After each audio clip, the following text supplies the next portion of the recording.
Hola chicos, ¿cómo se encuentran el día de hoy? Espero estén muy bien, porque hoy vamos a hablar acerca de la tragedia shakespeariana, una que de verdad ha influenciado muchísimo en nuestras obras, cultura, la forma en que escribimos las cosas, las adaptaciones que se realizan y un larguísimo etcétera. Pero bueno, antes de entrar de lleno a lo que todo esto conlleva, sus características y demás, hay que hablar del autor de esta tragedia, que es nadie más y nadie menos que William Shakespeare. Y yo sé que ustedes lo han escuchado al menos una vez, porque es considerado uno, por no decir el mejor dramaturgo de toda la historia. Bueno, este es grandísimo señor nació en Stratford-on-Avon, en Reino Unido, en 1564, siendo el tercero de los 8 hijos de John Shakespeare y Mary Arden. Al ser católico y toda su familia, fue perseguido varias veces, además de poder ir a la escuela, pero se dice que era un poco analfabeta y no tan inteligente en la escuela. De hecho, ni siquiera fue a la universidad. Bueno, en 1582 se casa con Anne Hathaway y tiene unos 3 hijos, Susana y 2 mellizos, Judith y Hamlet, quien falleció a los 8 años lamentablemente. Incluso se dice que su hijo Hamlet lo inspiró a varias obras. Incluso su nombre, Hamlet, suena muy similar a una de sus obras y protagonistas. Este murió en 1616, supuestamente por una fuerte fiebre.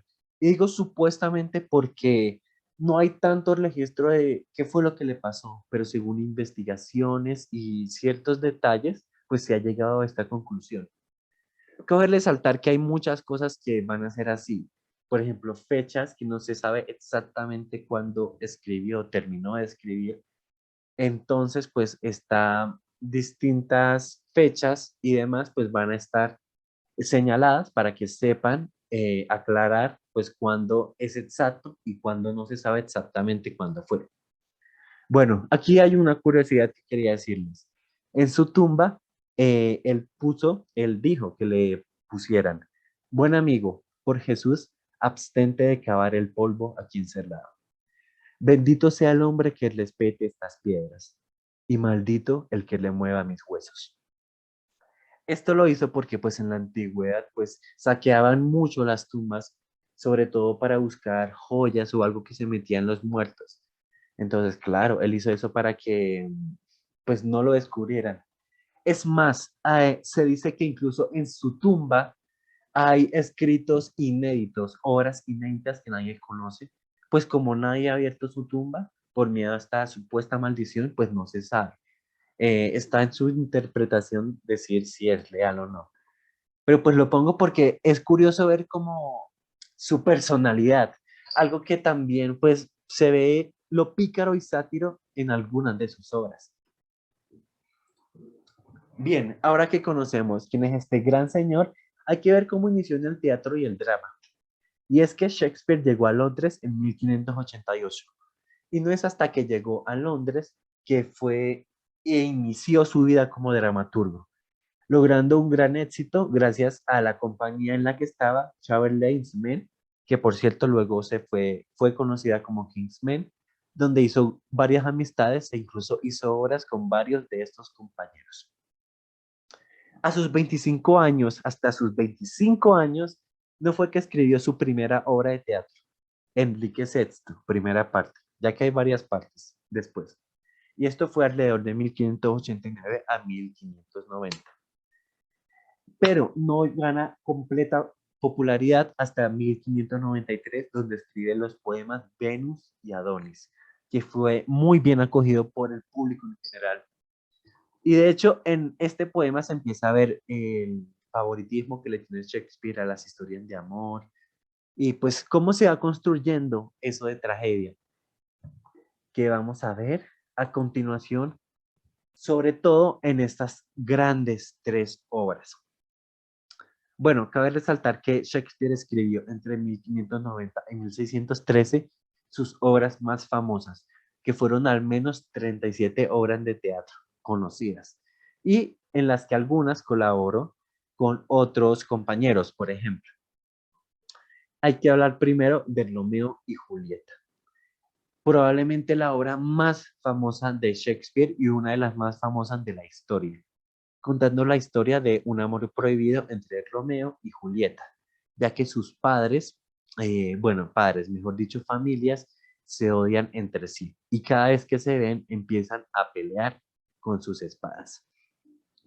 Hamlet, que cuenta la historia del príncipe Hamlet, que después de que su padre murió, su tío tomó el trono. Pero luego, gracias a la sombra de su padre, se da cuenta de que en realidad el tío mató a su padre. Y Macbeth, finalmente. La historia de un hombre que quería ser rey. Y gracias a la profecía de unas brujas que le dijeron que lo iba a hacer, lo logró. Pero esto asesinando al rey y a unas otras personas. Lo que después le va a llegar muy caro. Las obras fueron escritas respectivamente entre 1593, 97, 1602, 603 y 1606. Cabe resaltar que en todas estas obras los protagonistas mueren y al final de la obra. Y no solo un protagonista, sino varios. Por ejemplo, Romeo y Julieta mueren. En Hamlet prácticamente todos mueren. Muere Hamlet, muere el tío, muere la mamá de Hamlet y muere con el que estaba confabulando el tío para matar a Hamlet y el mismísimo Hamlet, pues como ya dije anteriormente, muere. Y en Macbeth muere Macbeth. Quiero hablar acerca de esta obra porque es interesante, porque es la última obra que escribió Shakespeare llamada The Two Noble Kingsmen, que la escribió junto con su compañero del teatro que ya hablé anteriormente, John Fletcher, que pues trata de que pocos años antes o después de la derrota de Tebas, Palamón y Artice, primos y mejores amigos, son capturados a manos de los atenienses. Bien, ya hablé un poco de la muerte, la tragedia, un poco al aire acerca de las características, pero ahora voy a meterme de lleno en todo esto. Y es que, primero que nada, sí, la muerte es algo muy recurrente en la tragedia de Shakespeare. Y no solo pasa dentro de las obras, que es sobre todo ahí que ocurre la muerte, muy explícitamente ahí, sino también afuera de obras. Por ejemplo, la mujer de Macbeth muere fuera de escena, se hace alusión a que muere, probablemente de un suicidio, pero no se muestra. También la muerte del padre de Hamlet, del rey Hamlet. Se dice, pero no se muestra tal cual, o al menos no en todas las adaptaciones que se hace acerca de esto. Y esto también va confabulado con varias cosas, por ejemplo, que en la tragedia shakespeariana se muestra la tragedia de un noble, de alguien con riquezas o poder excesivo. Esto debido a que, imagínense, ver en esa época un rey con tantos recursos que parece omnipotente, verlo caer de esa manera, el shock, la catarsis que le puede dar al público es fuerte y eso quería generar Shakespeare en muchas de sus obras. Eh, Además de esto, no mostraba a los héroes como todos grandes y grandilocuentes, como pueden ser algunas veces, por ejemplo, en algunas obras, sino lo mostraban defectuosos y esos defectos hacían que de alguna u otra manera lo llevaban a su caída, a su muerte en este caso. Por ejemplo, se muestra la lujuria en Macbeth, cómo quiere ir al trono, se muestra un poco cómo el amor te puede cegar, por llevarlo de alguna manera, entre comillas, en defecto se puede decir eso. Pero todo eso hace que el héroe termine en la desgracia. Pero no cae él solo en la desgracia, ya que aparte de él caen otro tipo de personajes. Por ejemplo, en Hamlet cae pues prácticamente todos los entre protagonistas y secundarios importantes en la historia.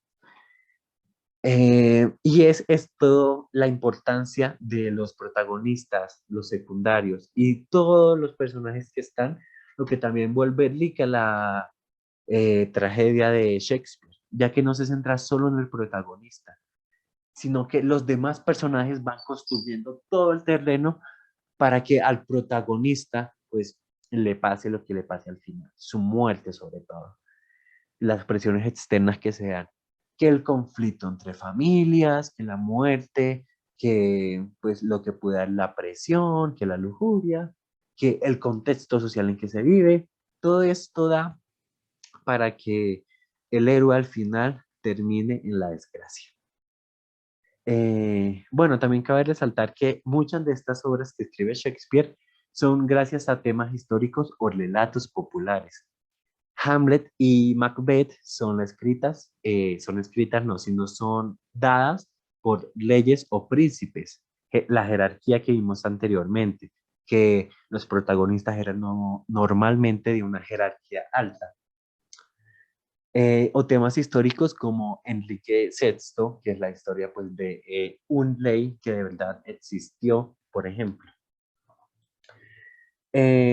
También hay que hablar acerca del transcurso de la historia, porque Shakespeare no se centra tanto en primero esto, luego lo otro, luego aquello, luego esto. No, Shakespeare más que en la cronología se centra es en las acciones que lleva al héroe a todo lo que está pasando. Por ejemplo, en Hamlet, que se van del pasado al presente, luego al futuro. En Macbeth también se habla del futuro y demás. En Romeo y Julieta también se puede decir, porque hay un momento en que la historia se separa entre Julieta, que está a punto de casarse con alguien que no quiere, y Romeo, que es expulsado de la ciudad por la pelea que tuvo. Entonces se va como dividiendo, no es completamente lineal. Hay momentos que se toma un estilo lineal y circular, pero normalmente Shakespeare trabaja más es en la acción, en lo que eso conlleva, más que buscar una cronología. Algo que también caracteriza a Shakespeare es la utilización de elementos cómicos en la tragedia. De hecho, Shakespeare también se caracteriza por hacer comedia y tragicomedia en muchas de sus obras. Eh, entonces, pues estos elementos cómicos, por ejemplo, el lenguaje que puede usar un personaje, la sátira que puede hacer, los chistes indirectos, directos, esto también apoya a un punto que es que Shakespeare tiene un modo de escritura soberbio, que juega mucho con lo lingüístico y la interacción entre personajes. Entonces se pueden ver cómo hace chistes inteligentes, por ejemplo, situaciones irónicas también. Y todo esto pues hace que las comedias, las tragedias y las tragicomedias de Shakespeare sean chéveres, divertidas de leer, porque de verdad hay una interacción jugosa entre los personajes. Y esta comedia también puede aligerar el ambiente en muchas ocasiones, porque claro, estamos hablando de tragedia, pero en la tragedia también puede jugar con muchos tonos, que es lo que pasa con Shakespeare, juega con varios tonos, al igual que juega con la prosa y el verso en sus relatos. Dependiendo de qué tipo de relatos es o personaje, juega con todos estos. Lo juega también en sus monólogos, el ser o no ser. Esta es la cuestión. Ese también es famosísimo y es, por cierto, de Hamlet. En ese también juega con ese tipo de juegos lingüísticos, con esa métrica que le da al texto, ese sentido metafórico, ese vistazo a la naturaleza, al humano, al consciente, de que también se centró mucho. Shakespeare, pues es importante y también hace que cada vez que aparezca un monólogo sea muy disfrutable y aporte mucho tanto a la construcción del conflicto como del personaje.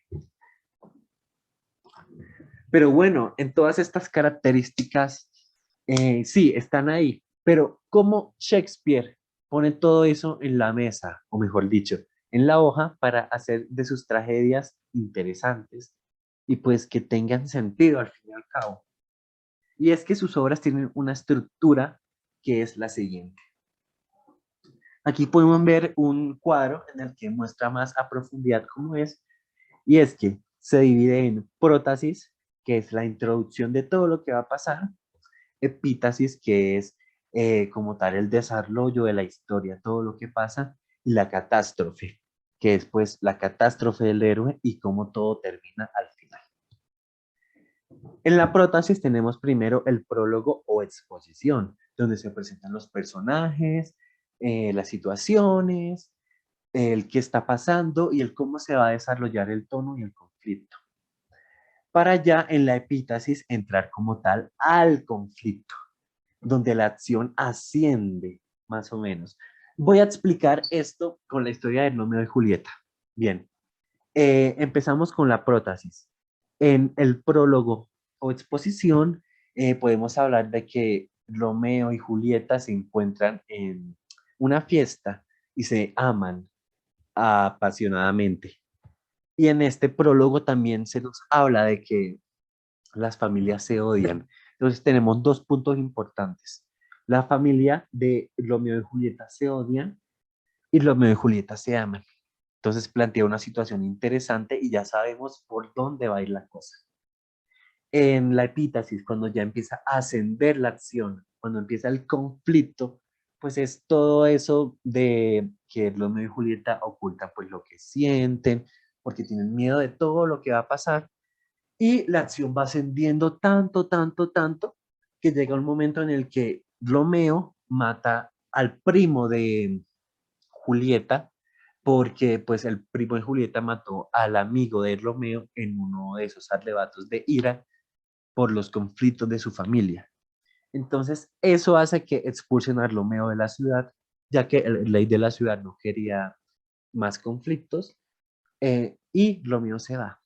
Pero por el otro lado, Julieta, a Julieta su padre la está obligando a casarse con París. Eh, Se llama París el personaje con el que se quiere casar Julieta. Y ahí Julieta tampoco quiere casarse. Entonces ahí entramos a casi, casi, casi el clímax, que es donde la acción llega a un punto álgido y donde pues ocurren los sucesos más importantes y con más suspenso de la historia. En el clímax de esta historia, Julieta, por recomendación de un amigo, de hecho, que casó a Romeo y Julieta, decide tomarse una poción que hace que la gente piense que está muerta, pero en realidad está dormida por unas 24 horas. Y le envía una carta a Romeo para pues que se dé cuenta que no está muerta Julieta. Lamentablemente esta carta nunca llega y Julieta se toma la poción, Romeo escucha que Julieta murió y va hacia ella. Ahí de verdad empieza el clímax. El público está como, ¿qué va a pasar? Romeo se va a dar cuenta que está muerta, ¿qué va a hacer? Y lo que hace es que toma una poción de veneno y él sí se mata. A continuación, cuando Julieta se levanta, ve a Romeo muerto y se clava una daga, pues ella misma, y se mata. Ahí llegamos al clímax. Ambos personajes mueren. Toda, todo lo que se estaba construyendo anteriormente, en la acción ascendente, en lo que se expuso anteriormente, llegó tan arriba en el momento donde Julieta y Romeo se matan por el amor que sienten uno hacia el otro. Y es el punto más alto, porque ya lo demás es la solución, llegando a la catástrofe.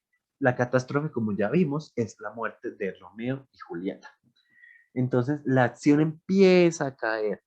Y no porque se empieza a volver aburrida, sino porque se empieza todo a cerrar, pues para llegar a la conclusión de la historia. Y en la caída de la acción, al final, empieza la resolución. Y estos dos se dan cuando la familia, tanto de Romeo y Julieta, se dan cuenta de todo esto y deciden pues acabar pues ese conflicto. Entonces ahí tenemos esas 5 partes.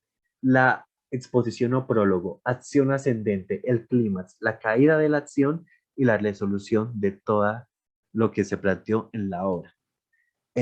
Podemos esto incluso verlo en películas, obras recientes. Esta estructura realmente se utiliza bastante y ayuda a crear una acción, unos personajes y una historia bastante interesante y atrapante para el público. Y bueno, muchas gracias por su atención. Esto es en general todo lo que puedo decir de Shakespeare. Es muy interesante todo lo que él hace. Hasta el día de hoy se sigue alabando su trabajo, se sigue pensando todo lo que hizo, todo lo que aportó, e incluso adaptaciones. Por ejemplo, no sé si vieron la película The Northman, es una adaptación de Hamlet. El Rey León es una adaptación de Hamlet, por ejemplo. Entonces, de verdad, es bastante interesante lo que él hizo. Ahí les dejo unos links que fue donde me inspiré para hacer esta exposición y les voy a dejar unos videos en el Classroom de las historias de Hamlet, Romeo y Julieta y Macbeth para que los vean porque es de verdad interesante saber la historia de estos tres clasicazos que nos ayudan a comprender cómo eran y cómo se construyen los personajes, la acción, el conflicto y en general toda la obra para así llegar a una catarsis más llenadera, más fácil al público. Y los dejo finalmente por esta frase de Hamlet. Ser o no ser. Esta es la cuestión. ¿Es de más noble espíritu sufrir las arremetidas y los dardos de la adversa fortuna? ¿O, por el contrario, empuñar las armas contra un mar de adversidades y terminar con ellas haciéndoles frente? Morir, dormir, nada más.